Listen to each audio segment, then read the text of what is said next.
रात का समय था। चारों तरफ गहरा सन्नाटा छाया हुआ था।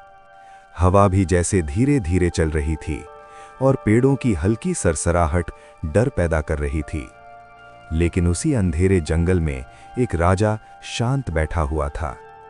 उसका नाम था राजा मानधाता। वो आंखें बंद किए गहरी तपस्या में लीन था।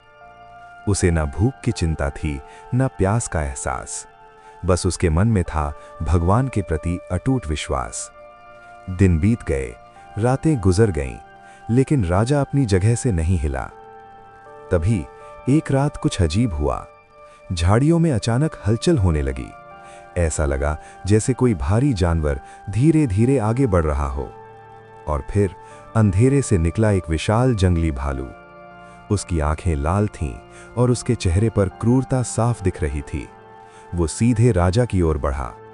राजा अभी भी ध्यान में लीन था। भालू ने पास आकर राजा के पैर को पकड़ लिया और उसे चबाने लगा।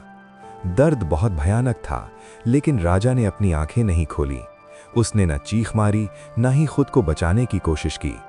बस वो मन ही मन भगवान विष्णु का नाम जपता रहा। हे प्रभु, मुझे शक्ति दीजिए, मेरी भक्ति को स्वीकार कीजिए।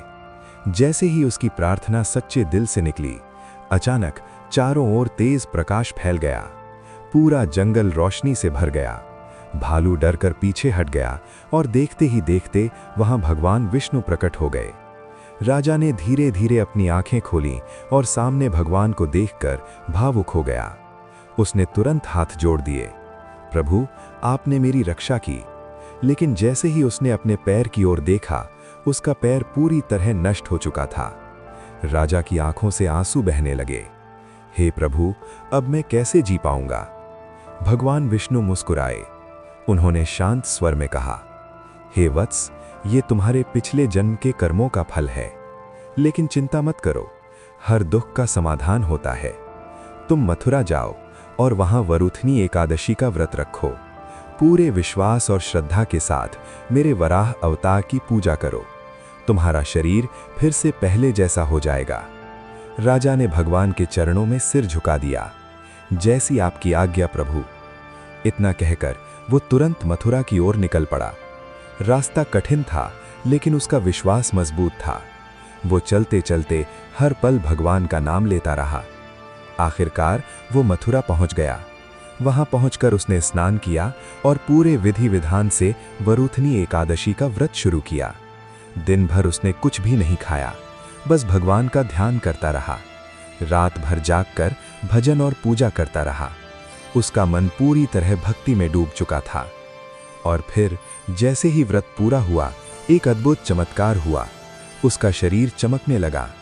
धीरे धीरे उसका खोया हुआ पैर वापस आने लगा। कुछ ही क्षणों में वो पहले जैसा स्वस्थ हो गया। राजा खुशी से झूम उठा। उसकी आंखों से खुशी के आंसू बहने लगे। धन्यवाद प्रभु, आपका बहुत बहुत धन्यवाद। उसने भगवान को बार बार प्रणाम किया। फिर वो अपने राज्य वापस लौटा। लेकिन अब वो पहले जैसा राजा नहीं था। अब उसके अंदर और भी ज्यादा विनम्रता थी और भगवान के प्रति और भी गहरा प्रेम। उसने अपने जीवन को पूरी तरह धर्म और सेवा में लगा दिया।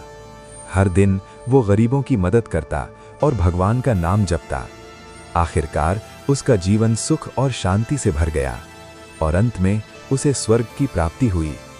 दोस्तों, ये कथा हमें सिखाती है कि सच्ची भक्ति और विश्वास हर मुश्किल को आसान बना सकते हैं। अगर हम धैर्य रखें और भगवान पर भरोसा करें, तो कोई भी संकट हमें हरा नहीं सकता।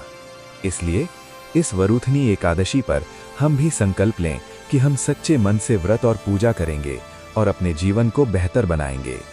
धन्यवाद।